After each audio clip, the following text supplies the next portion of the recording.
Last time was on vectors in 2 dimensions and 3 dimensions. And the follow-up equations were the 3 kinematic equations in the form of vectors. The position vector as a function of t, 2 dimensions, is equal to the initial position, which is a vector, plus the initial velocity, which is a vector, times t, plus half the acceleration, which is a vector, t squared. The derivative of the position function, which is v of t, turns out to also be a vector, which is equal to v naught, which is a vector, plus a as a vector times t. The third and final one was v squared is equal to v naught squared plus 2a delta r. And delta r is a displacement of the object in 2D or 3D. That displacement is also a vector, a dot r.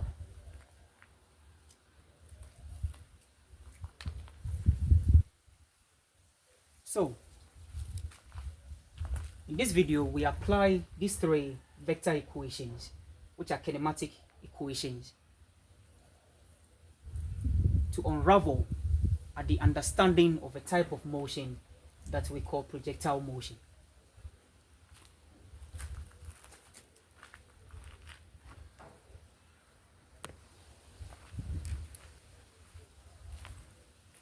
In physics, projectiles are all around us.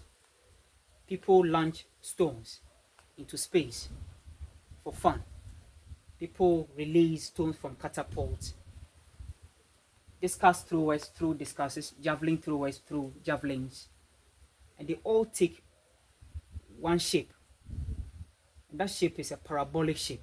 So every type of motion where the particle or the object takes a parabolic shape, that is this shape, is a projectile. So in a typical case, projectile in 2D, and we are picking 2D in the sense that even if the object is launched in 3D, you can limit the trajectory of the object as a plane, because it takes a plane. So you launch the object like so in 3D, but it takes one plane that you can cut out and analyze. So a typical case is the object will take this shape. Let's just say we launched it from the ground, or origin 0, 0. This is the y-axis, of course, this is the x-axis. So the position vector of the object on the trajectory at any moment in time would be this vector that I call r of t. And you can decompose this vector into 2, one in the x direction, one in the y. For the x, let's just call it rx, x roof, and then for the y, ry, y roof. So r of t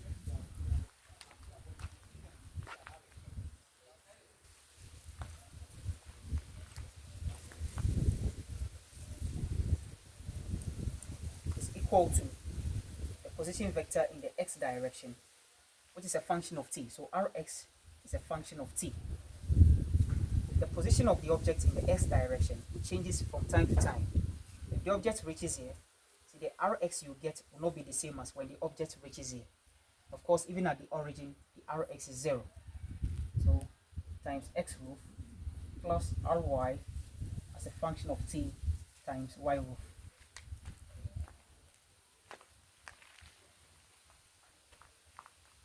So the derivative of this equation would be v, the overall velocity of the object, which is a vector, is equal to the derivative of this will give you the velocity in the x direction as a function of t, x roof, plus the velocity in the y direction as a function of t, y roof. And the derivative of the velocity function, which will give you the acceleration function. And if the acceleration is a constant, in other words, the derivative of the velocity is a constant, then I wouldn't introduce t, or a will not be a function of t. Then it will be equal to, the derivative of this will give you ax, which is not a function of t, it's a constant, times x roof plus ay times y roof. These are the kinematic equations of a projectile motion: the position vector, the velocity vector, and the acceleration vector. So the object evolves in two components. One in the x direction, changes with time. What changes with time? The position, the velocity, except the acceleration, which is a constant. And the y will also do same. The position will change in the y. Over here, the y position is 0. Here to take one y position. Over here to be a longer, to be a shorter, to back to 0. So the y position also evolves in time. The velocity in the y direction also evolves in time. When it reaches the maximum height, now in physics, you would realize that the object stops momentarily. So the velocity over there is 0. Then it starts moving back downwards, where the velocity increases with time. It changes, if it is in the field of gravity, 9.8 meters per second every second. And the acceleration is a constant. So you can independently analyze the x direction. If the acceleration is a constant, you write 3 kinematic equations for the object only in the x direction, and which is separate from the y direction. So they independently move. And that's the beauty of these equations. Now, to continue, the object is launched at an initial velocity that we call v0, which is also a vector.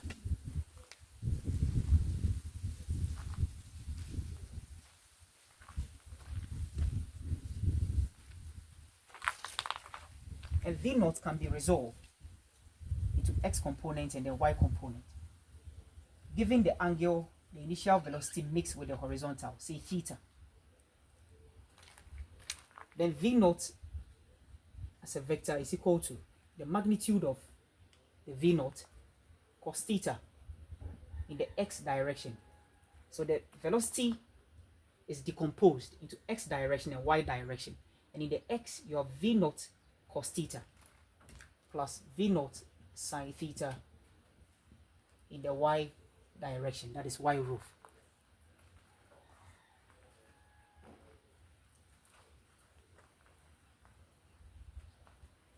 So the splitted equations are 3 equations in the x and 3 equations in the y. For the x, you would have x as a function of t. So I've launched a projectile. The x position changes with time. So if you want to ask the question, where is the object located in the x direction at this so and so time? That is a position function here. You could also say r of x of t, but simplistically I've written x of t, which is equal to, instead of r0 as a vector, it turns out to be x0. Now I have reduced it to 1 dimension. So x alone is a 1-dimensional line, plus the initial velocity in the x direction. And what is it? It is this quantity here, v0 cos theta times t. Do not add the unit vector because this is no more a vector. It is a 1-dimensional quantity. So plus half at squared. What is the a in the x direction? It is ax. So ax t squared. The derivative of the position function will therefore be velocity at the time t is equal to, this will be 0, v0 cos theta plus ax times t. The last equation will be v squared is equal to v naught cos theta squared plus 2ax times t. These are the kinematic equations only in the x direction, and it mimics the ones we have talked about initially in the previous videos. The only difference here is that in this case it is two-dimensional. The initial velocity happens to be a vector. The position function is also a vector, and you need to split them into the independent directions, x and the y. In the x, you get these three equations. Let's see in the y. So for the y, you have y of t is equal to y naught plus the initial velocity v naught sine theta. That's the initial velocity we are getting in the y direction, times t plus half ay t squared.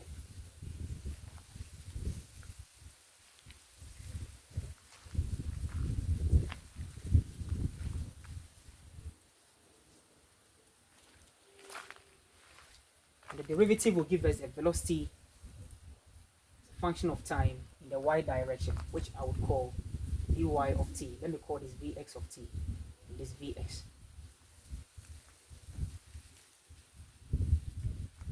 That will be equal to, this will be 0, so you have v naught sine of theta plus ay t, and vy squared is equal to v naught sine theta squared plus 2 ay delta y. Let me make a cosmetic change here. This is v naught cos theta all squared plus 2ax delta x. That is the third kinematic equation. Caught on camera. Apology for that.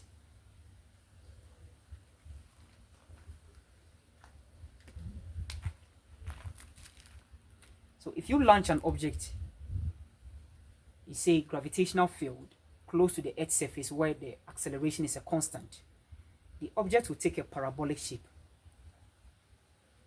due to the fact that the position function is a quadratic equation. It's a parabola. And for that matter, you can predict the position in the x direction, the velocity in the x direction at any moment in time. The same for the y.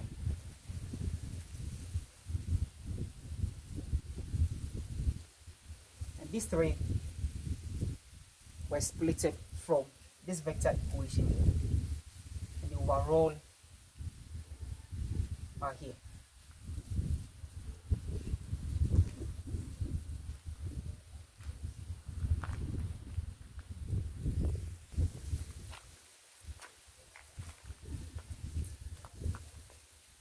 Let's give a typical case where the object is launched in the field of gravity close to the Earth's surface.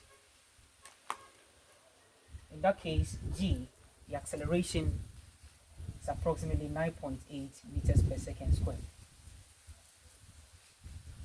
How would these three equations in the respective directions turn out to be? For the x direction, x of t is equal to x naught plus v naught cos theta t plus half ax t squared.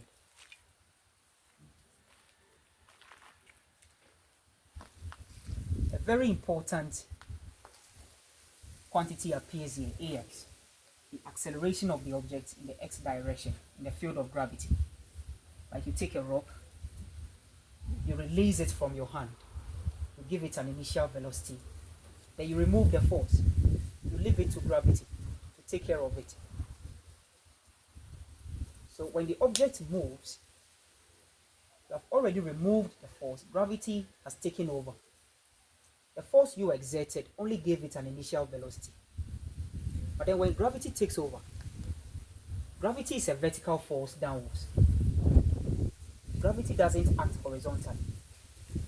there is no force in the horizontal direction, that will give it an acceleration in the x direction. In the next episode, we are talking about Newton's laws of motion. And the second law is one of the most important, if not the most important equation in all of physics. F is equal to ma. An object will have an acceleration when a force acts on it. The force is the cause, the acceleration is the effect. So if there is no force, in other words, if F is equal to 0, then A will also be 0. The only force we can think of in the x direction when you launch a projectile in gravity is air resistance. That is, as the object moves, the air molecules will hinder its motion. But then we can neglect air resistance in our calculation. And it turns out that even if we neglect air resistance, our predictions that we make are accurate because the effect of the air resistance is indeed negligible. We can model the object to be so heavy that the effect of the air molecules on it is negligible. And that's what happens. So the bottom line is AX, which is the acceleration in the x direction, is 0. So this quantity vanishes. Same way, the velocity in the x direction as a function of time is equal to v naught cos theta times t. V naught cos theta, and there is no t. So this is 0, remaining v naught cos theta. And we can confidently say, in that case, the velocity in the x direction is a constant. You launch a projectile, and in the x direction, there is no acceleration. It will move with that constant speed. The initial velocity you launched the object with, cosine the angle you launched the object at. The third equation in the x direction will be vx squared is equal to v naught cosine theta all squared. The acceleration parameter goes to 0, for ax is 0. In fact, if you have this equation, you can square here, square there, and you have the third one. That is all there is to dictate the motion in the x direction in the field of gravity close to the Earth's surface. I keep on emphasizing close to the Earth's surface, or far away from the Earth. The acceleration due to gravity is a function of the distance. For the distance squared, it's a function of the r squared, inverse square. It's an inverse square law. Let's see the equation that dictates the y direction. So y of t would be equal to y naught plus v naught sine of theta times t plus half ay. Ay will be g, for gravity acts vertically, t squared. And vy, which is a function of t, is equal to v naught sine of theta plus gt. And of course, vy squared is equal to v naught sine theta squared plus 2g delta y.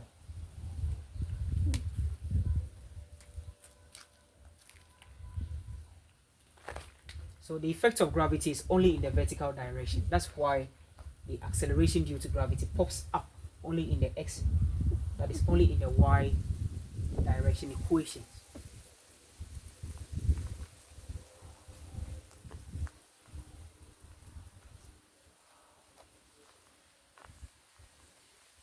Let's define some important terms in projectile motion.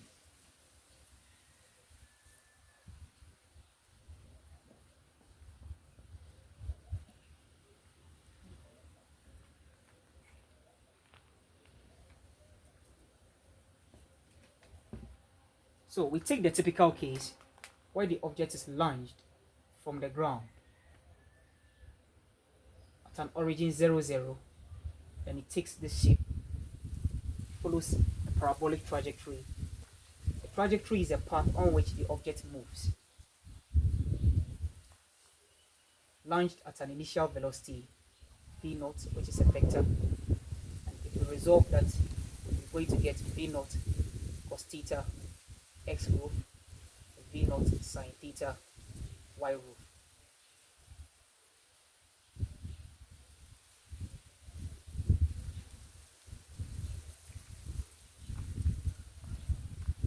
We first define the term time of flight.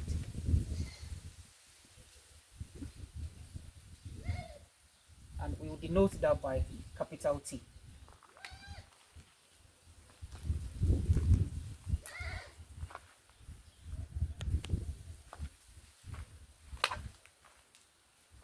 The time of flight is the time taken by the object to move from the origin to the maximum height and back to the ground.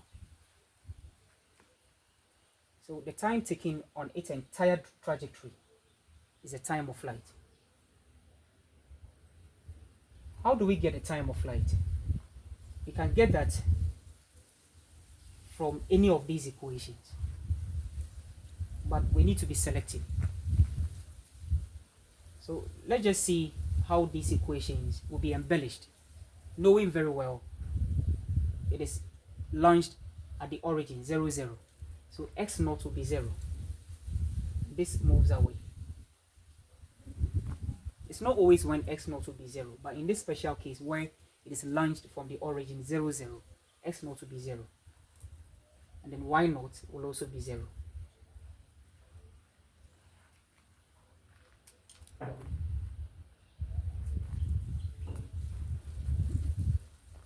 So, time of flight. Before we define the time of flight, let me sound a caution. In this case, that this g, the acceleration due to gravity, is sign sensitive. It depends on how you choose your increasing direction of y. If your increasing direction of y is up, then g will be negative because it points down. They will be opposite. I chose my increasing y direction up, and g points down. Increasing direction of y, I chose it to be so. Now g points down. These two vectors are opposite. For that matter, g will be negative. And in fact, in this case, I've chosen my increasing y direction upwards. The object starts from 0, increases distance upwards, then it starts decreasing. So then, this will be negative, that will be negative, this will be negative. It is not always when it will be negative. It depends on how you choose your increasing direction of y. In this special case, I've chosen it to be up, and gravity points down, so it will be negative. Okay. We are splitting the motion in the y direction into two, because I want to get the time of flight from the equations in the y direction. The first part is when the object moves from the origin to a maximum height. I call this maximum height y max. And at that point, the object will have a velocity 0. The velocity in the y direction will be 0. It will instantaneously come to a halt in the y direction. It doesn't go up, it doesn't come down. Momentarily. Then a short while it starts moving down. What dragged it? Because the velocity in the x direction didn't stop. It was only in the y direction that stopped. So knowing that at the maximum height, Vy of t is 0, we pick that equation that 0 is equal to V naught sine theta and then minus gt. This t is a time to reach the maximum height. And making gt the subject, you have gt to be V naught sine theta. And therefore t max, let me call it t max, time to reach the maximum height, would be equal to V naught sine theta and divided by g. Let me unbox this. It's really important. So the time to reach the maximum height, let's go into physics. Let's read physics into this equation. Depends on the initial velocity. The higher you launch it, the longer it takes to reach the maximum height. It also depends on the angle it was launched. If the angle is so large or huge, then the time to reach the maximum height will also be huge.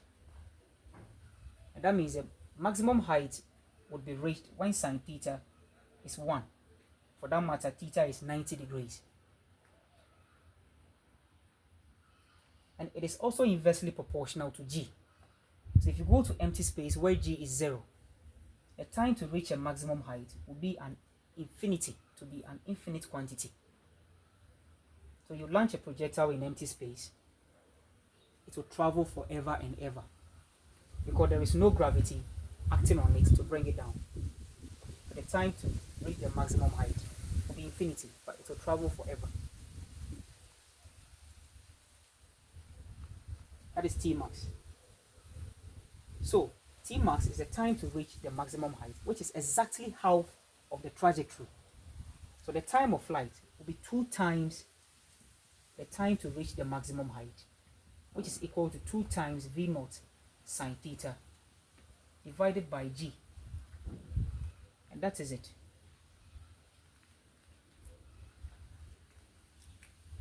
Two v0 sine theta over g. Time to reach the maximum height. We can get the same equation from here. In other words, for the time of flight, the object was launched here. It lands on the ground. When it lands on the ground, the position function of y is 0. So 0 is equal to v0 sine theta t minus half dt squared. You group like terms, cancel one of the t's, you make t the subject, and you derive this equation, 2v0 sine theta over g. That is the time of flight.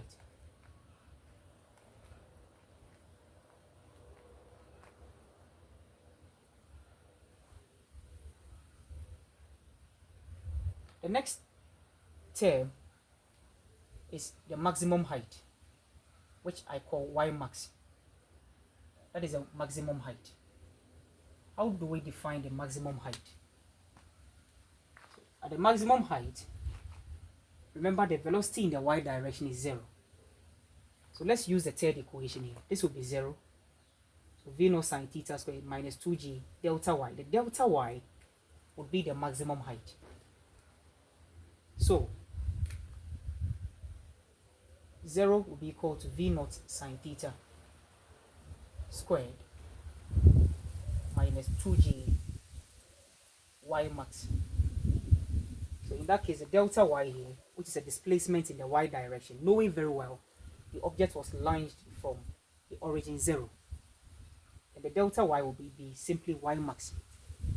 Making y max the subject, y max will be equal to v0 sine theta squared divided by 2g.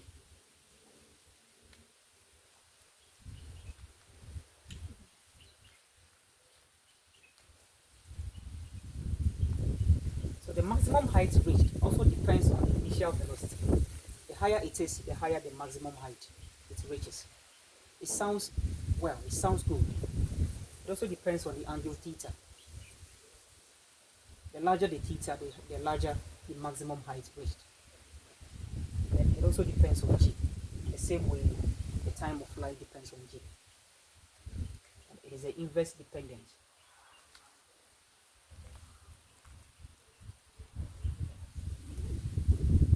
Then the final term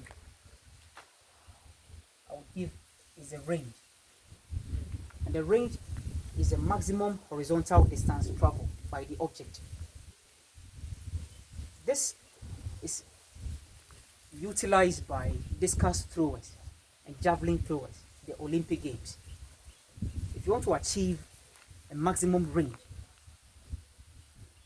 to win the game, you need to know at what angle to throw the discus or the javelin and at what speed. let's see the range. So because it is a horizontal distance, let's make use of the first equation.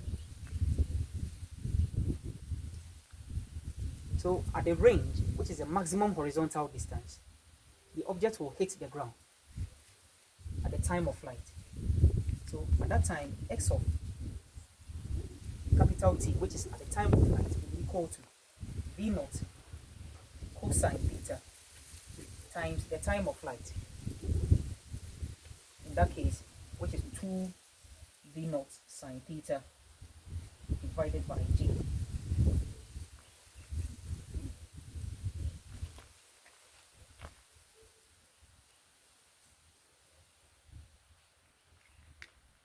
So if I transfer this equation to this part of the board, I am getting v naught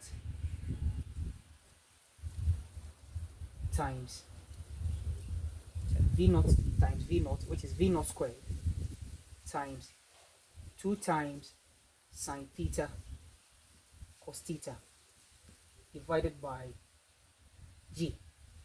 I've written it in this way because 2 sine theta cos theta is a trig identity. That is, it is equal to sine 2 theta. If you expand sine 2 theta, that is sine into bracket theta plus theta, you are going to get 2 sine theta cos theta. So this is equal to v naught squared sine 2 theta over g. It is below the scope of this class to go into trig identities, but it boils down to the fact that if you expand sine theta plus theta, it is 2 sine theta cos theta. So the whole of this is sine 2 theta. That is the range x at capital T. So to achieve the highest horizontal distance or the longest horizontal distance, it depends on the initial velocity. You have to throw it with all your mind. It also depends on twice the angle. And sine 2 theta will be maximum when theta is 45. If you put 45 here, the angle will be 90. The sine 90 is 1. That is the maximum. So discus throwers normally throw their projectiles at 45 degrees in order to achieve maximum range. And it depends on G, the inverse of G. So on the moon, if you launch a projectile at the same velocity as you launch it on Earth, on the moon will achieve a smaller range as compared to the Earth because of the G over here. Because G on Earth is higher than G on the moon.